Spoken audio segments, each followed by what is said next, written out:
জিয়ার গড়া দল জাতীয়তাবাদী যুব দল।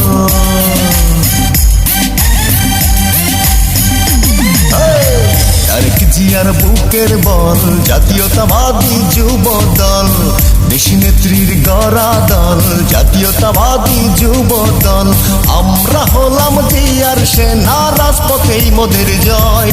তারেক জিয়ার বুকের বল জাতীয়তাবাদী যুব দল, শহীদ জিয়ার গড়া দল।